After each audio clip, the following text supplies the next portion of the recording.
ಚಂದ್ರಾಂ ದತ್ತಾತ್ರೇಯಾಯ ನಮಃ. ಓಂ ಐಂ ಹ್ರೀಂ ಶ್ರೀಂ ಲಲಿತಾಂಬಿಕಾಯೈ ನಮಃ. ಎಲ್ಲ ಧರ್ಮಬಂಧುಗಳಿಗೂ ಕೂಡ ಸದ್ಗುರು ದತ್ತಾತ್ರೇಯರ ವನದುರ್ಗಾ ಮಾತೆಯ ದಿವ್ಯ ಕೃಪಾಶೀರ್ವಾದವನ್ನು ಪ್ರಾರ್ಥನೆ ಮಾಡ್ತಾ ಈ ದಿನದ ದತ್ತಧಾರೆ ಕಾರ್ಯಕ್ರಮಕ್ಕೆ ಸ್ವಾಗತ ಮಾಡ್ತಾ ಇದ್ದೀನಿ.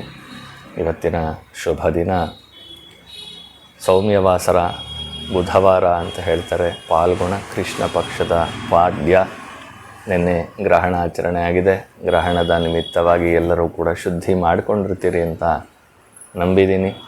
ಆದಾಗ್ಯೂ ಕೂಡ ಒಂದು ಸಲ ಹೇಳ್ತೀನಿ, ಮನೆಯಲ್ಲಿರ್ತಕ್ಕಂತಹ ಬಟ್ಟೆಗಳು, ಪಾತ್ರೆಗಳು, ದೇವತಾ ವಿಗ್ರಹಗಳು, ಫೋಟೋಗಳು ಏನಿದ್ರೂ ಕೂಡ ಅದನ್ನು ಶುದ್ಧಿ ಮಾಡಿ, ಒಂದೇ ದಿನ ಆಗಲಿಲ್ಲ ಅಂತಂದರೂ ಹಂತ ಹಂತವಾಗಿ ಮಾಡಿ.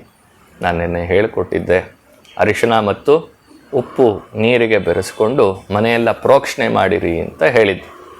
ಹಾಗೆ ಇವತ್ತು ಸಾಧ್ಯ ಆದರೆ ಮನೆಯನ್ನು ಒರೆಸಿ. ನಿನ್ನೆ ಒರೆಸಿದರೆ ಪರವಾಗಿಲ್ಲ, ನಿನ್ನೆ ಒರೆಸಿಲ್ಲ ಅಂದರೆ ಇವತ್ತು ಮನೆಯೆಲ್ಲ ಶುದ್ಧಿ ಮಾಡಿಕೊಳ್ಳಿ. ಹಾಗೆ ನಿಮ್ಮ ಮನೆ ಬಳಿ ಗಂಜಲ ಸಿಕ್ಕಿದ್ರೆ ಆ ಗಂಜಲವನ್ನು ಮನೆಗೆ ಪ್ರೋಕ್ಷಣೆ ಮಾಡಿ. ಇದು ಗ್ರಹಣ ನಿಮಿತ್ತವಾಗಿ ನಮ್ಮ ಮನೆಗೆ ಯಾವುದಾದ್ರೂ ನೆಗೆಟಿವ್ ಎನರ್ಜಿ ಬಂದಿದ್ದರೆ ಅದು ದೂರ ಮಾಡಿಕೊಳ್ಳೋದಕ್ಕೆ ಸಹಕಾರಿಯಾಗುತ್ತೆ ಅಂತ ಕೂಡ ತಿಳಿಸ್ತಾ ಇದ್ದೀನಿ. ಹಾಗೆ ನಮ್ಮ ದತ್ತಾತ್ರೇಯರ ನೂತನ ಆಲಯ ನಿರ್ಮಾಣ ಕಾರ್ಯ ಅತ್ಯಂತ ವೇಗವಾಗಿ ಪ್ರಗತಿಯನ್ನು ಪಡ್ಕೊಳ್ತಾ ಇದೆ. ಇವತ್ತಿನ ಶುಭ ಸಂದರ್ಭದಲ್ಲಿ ನಿಮ್ಮೆಲ್ಲರಿಗೂ ಹೇಳೋಕ್ಕೆ ನಾನು ತುಂಬ ಆನಂದ ಪಡ್ತೀನಿ. ನಮ್ಮ ದತ್ತಾತ್ರೇಯರ ನೂತನ ವಿಗ್ರಹ ಮಾಡೋದಕ್ಕಾಗಿ ಅಯೋಧ್ಯ ರಾಮಚಂದ್ರನ ವಿಗ್ರಹ ಮಾಡೋದಕ್ಕೆ ಸಿಕ್ಕಂತಹ ಜಾಗದಲ್ಲೇ ಆ ಕೃಷ್ಣಶಿಲೆ ಅನ್ನೋದು ಸಿಕ್ಕಿದೆ. ಆ ಕೃಷ್ಣಶಿಲೆಯನ್ನು ನಾವು ನಮ್ಮ ಶಿಲ್ಪಿಯ ಒಂದು ಕಾರ್ಯಾಗಾರ ಕಾರ್ಕಳದ ಬಳಿ ಇದೆ, ಅಲ್ಲಿ ಆ ಶಿಲೆಯನ್ನು ಇವತ್ತು ತರಿಸ್ತಾ ಇದ್ದೀವಿ. ನಾಳೆ ಅಥವಾ ನಾಳಿದ್ದು ಅಲ್ಲಿ ಹೋಗಿ ದತ್ತನ ಪ್ರಾರ್ಥನೆಯನ್ನು ಮಾಡಿ ಕೆತ್ತನೆಯ ಕಾರ್ಯವನ್ನು ಪ್ರಾರಂಭ ಮಾಡ್ತಾ ಇದ್ದಾರೆ. ಎಲ್ಲ ಧರ್ಮಬಂಧುಗಳು ಕೂಡ ಈ ಒಂದು ಮಹತ್ ಕಾರ್ಯ, ದತ್ತನ ಒಂದು ನೂತನ ಆಲಯ ನಿರ್ಮಾಣ ಕಾರ್ಯದ ಈ ಶುಭ ಸಂದರ್ಭದಲ್ಲಿ ಕಾಯ ವಾಚ ಮನಸ ತನು ಮನ ಧನಗಳನ್ನು ಸಮರ್ಪಣೆ ಮಾಡಿ ನಿಮ್ಮ ಕೈಲಾದ ಸೇವೆಯನ್ನು ಮಾಡಿ ದತ್ತನ ಆಲಯ ನಿರ್ಮಾಣ ಕಾರ್ಯದ ಒಂದು ಮಹತ್ ಕಾರ್ಯ ಯಶಸ್ವಿಗೊಳಿಸೋದಕ್ಕೆ ಎಲ್ಲರೂ ಸಹಕಾರ ಮಾಡಬೇಕು ಅಂತ ಮಹಾರಾಜರ ಆಜ್ಞಾನುಸಾರ ಎಲ್ಲರಲ್ಲಿ ಮನವಿ ಮಾಡ್ತೀನಿ.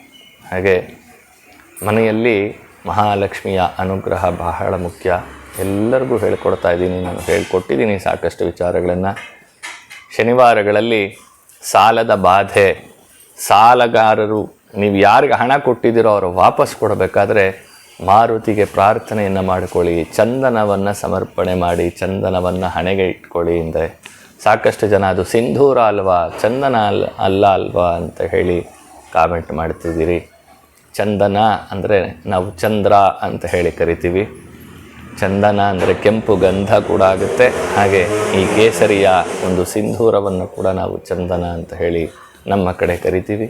ಸಿಂಧೂರ ಅನ್ನೋದು ಉತ್ತರ ಭಾರತದ ಕಡೆ ಕರೆಯುವಂತಹ ಪದ ಆಗಿರುತ್ತೆ. ನಿಮಗೆ ಯಾವುದು ಅನಿಸುತ್ತೆ ಅದನ್ನು ಕರೀರಿ, ಆದರೆ ಆ ಕೆಲಸವನ್ನು ಮಾಡಿಕೊಳ್ಳಿ, ನಿಮಗೆ ಅನುಕೂಲತೆಗಳಾಗುತ್ತೆ. ಹಾಗೆ ಮನೆಯನ್ನು ಕೇಸ್ ನಡೀತಾ ಇದೆ, ಮನೆ ಕಟ್ತಾ ಇರೋ ಜಾಗದಲ್ಲಿ ಅನೇಕ ತೊಂದರೆಗಳು ಬರ್ತಾ ಇದೆ, ನಮಗೆ ಮನೆ ಕಟ್ಟೋಕ್ಕೆ ಅನುಕೂಲವೇ ಆಗ್ತಾ ಇಲ್ಲ, ನಮಗೆ ಸೈಟ್ ತೊಗೊಂಡಿದ್ದೀವಿ ಆ ಸೈಟಲ್ಲಿ ಮನೆ ಕಟ್ಟೋಕ್ಕೆ ಆಗ್ತಾ ಇಲ್ಲ ಅನ್ನೋರು ಸಾಕಷ್ಟು ಜನ ಇದ್ದೀರಿ.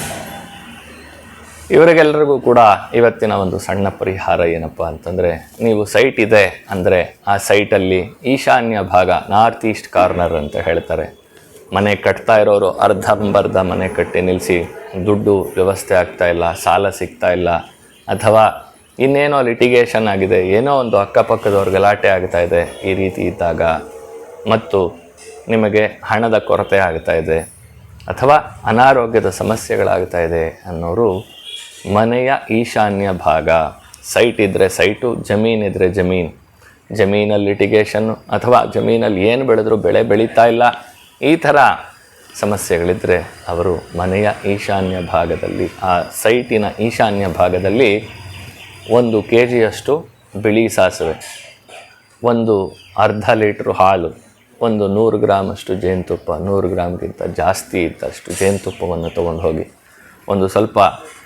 ಒಂದು ಅಡಿಯಷ್ಟು ಜಾಗವನ್ನು ಮಣ್ಣು ತೆಗೆದು ಅದರಲ್ಲಿ ಮೊದಲು ಬಿಳಿ ಸಾಸಿವೆ ಹಾಕಿ, ಆನಂತರ ಹಾಲು ಹಾಕಿ, ಆನಂತರ ಜೇನುತುಪ್ಪ ಹಾಕಿ ಮಣ್ಣನ್ನು ಮುಚ್ಚಿ ಪ್ರಾರ್ಥನೆ ಮಾಡಿಬಿಟ್ಟು ಬನ್ನಿ ಭೂಮಿ ತಾಯಿಗೆ. ಖಂಡಿತವಾಗಲೂ 48 ದಿನದ ಒಳಗಾಗಿ ನಿಮಗೆ ಹಣದ ಅನುಕೂಲತೆ ಸಿಕ್ಕತ್ತೆ. ಹಾಗೆ ಆ ಜಾಗದಲ್ಲಿ ಇರೋವಂತಹ ದೋಷ ನಿವಾರಣೆ ಆಗಿ ನಿಮಗೆ ಹಣದ ಒಂದು ಅಭಾವ ದೂರವಾಗ್ತಾ ಹೋಗುತ್ತೆ ಅನ್ನೋದನ್ನು ತಿಳಿಸ್ತಾ, ಇನ್ನು ಸೈಟು ಮನೆ ತೊಗೊಳೋದಕ್ಕೆ ನಮಗೆ ಯೋಗ್ಯತೆ ಬೇಕು. ಆ ಯೋಗ್ಯತೆ ಬರೋದಕ್ಕೆ ಏನು ಮಾಡಬೇಕು ಅಂತಂದರೆ, ನಿಮಗೆಲ್ಲ ಗೊತ್ತಿದೆ, ಸಾಕಷ್ಟು ಜನ ಪಾಪ ಮಾಡ್ತೀರಿ. ಭೂವರಾಹ ಸ್ವಾಮಿ ಹತ್ರ ಹೋಗಿ ಇಟ್ಟಿಗೆ ಜೋಡಿಸ್ಬಿಟ್ಟು ಬರ್ತೀರಿ, ಭೂವರಾಹ ಸ್ವಾಮಿನ ಪ್ರಾರ್ಥನೆ ಮಾಡ್ಕೊಳ್ತೀರಿ. ಆದರೆ ಪ್ರತಿನಿತ್ಯ ಪ್ರಾತಃ ಕಾಲದಲ್ಲಿ ಎದ್ದ ತಕ್ಷಣ ಭೂವರಾಹ ಸ್ವಾಮಿಯನ್ನು ಪ್ರಾರ್ಥನೆ ಮಾಡಿಕೊಂಡು, ನಾನು ಹೇಳಿಕೊಟ್ಟಿದ್ದೆ ಹಿಂದಿನ ಸಂಚಿಕೆಯಲ್ಲಿ, ಎದ್ದು ಭೂಮಿಗೆ ಕಾಲನ್ನು ಸ್ಪರ್ಶ ಮಾಡಬೇಕಾದ್ರೆ ಸಮುದ್ರ ವಸನೆ ದೇವಿ ಪರ್ವತ ಸ್ಥನ ಮಂಡಿತೆ ವಿಷ್ಣು ಪತ್ನಿ ನಮಸ್ತುಭ್ಯಂ ಪಾದಸ್ಪರ್ಶಂ ಕ್ಷಮಸ್ವಮೇ ಅನ್ನೋದು ಶ್ಲೋಕ. ಆ ಪಾದವನ್ನು ಸ್ಪರ್ಶ ಮಾಡಬೇಕಾದ್ರೆ ಭೂಮಿ ತಾಯಿಯನ್ನು ಪ್ರಾರ್ಥನೆ ಮಾಡ್ಕೊಳ್ಬೇಕಂತೆ. ನಮ್ಗೆ ಆ ಶ್ಲೋಕ ಎಲ್ಲ ಹೇಳಕ್ಕೆ ಬರೋಲ್ಲ. ಆ ಭೂಮಿ ತಾಯಿಯನ್ನು ಮುಟ್ಟಿ ಕಣ್ಗೊತ್ಕೊಂಡು ಆನಂತರ ಪಾದಸ್ಪರ್ಶವನ್ನು ಮಾಡೋದು ಮೊದಲನೇದು. ಎರಡನೇದು, ನಿಮಗೆ ಭೂಮಿ ತಗೊಳ್ಳೋದಕ್ಕೆ ಯೋಗ್ಯತೆ ಬರಬೇಕು, ಹಣದ ವ್ಯವಸ್ಥೆ ಆಗಬೇಕು ಅನ್ನೋರು ಪ್ರಾತಃ ಕಾಲ ಸ್ನಾನ ಮಾಡಿದ ನಂತರ ಭೂವರಾಹ ಸ್ವಾಮಿಯನ್ನು ಪ್ರಾರ್ಥನೆ ಮಾಡಿಕೊಳ್ಳಿ.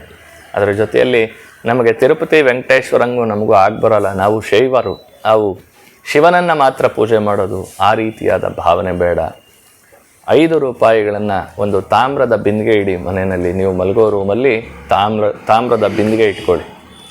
ದಿನಾ ಬೆಳಗ್ಗೆ ಸ್ನಾನ ಮಾಡಿ ಪೂಜೆ ಮಾಡೋದು, ನೀವೇನು ಪ್ರಾರ್ಥನೆ ಮಾಡೋದು, ಏನು ಮಾಡ್ತೀರೋ, ಕೆಲಸಕ್ಕೆ ಹೋಗೋಕ್ಕೆ ಮುಂಚೆ, ನೀವು ಮನೆಯಿಂದ ಆಚೆ ಹೋಗೋಕ್ಕೆ ಮುಂಚೆ 5 ರೂಪಾಯಿ ನಾಣ್ಯವನ್ನು ಆ ತಾಮ್ರದ ಬಿಂದಿಗೆಗೆ ಹಾಕಿ, ಅದು ಟಣ್ ಅಂತ ಶಬ್ದ ಬರಬೇಕು. ಆ ರೀತಿ 5 ರೂಪಾಯಿ, 1 ರೂಪಾಯಿ ಹಾಕ್ಬೋದು, ಅದು ನಿಮ್ಮ ಶಕ್ತಿ, ನಿಮ್ಮ ಅನುಕೂಲ.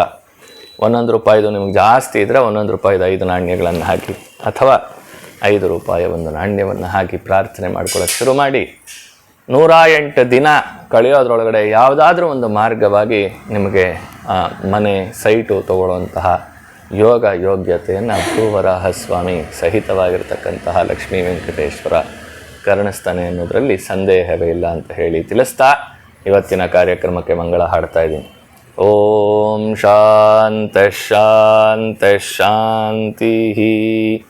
ಸದ್ಗುರು ದಿವ್ಯ ಚರಣಾರವಿಂದಾರ್ಪಣಮಸ್ತು.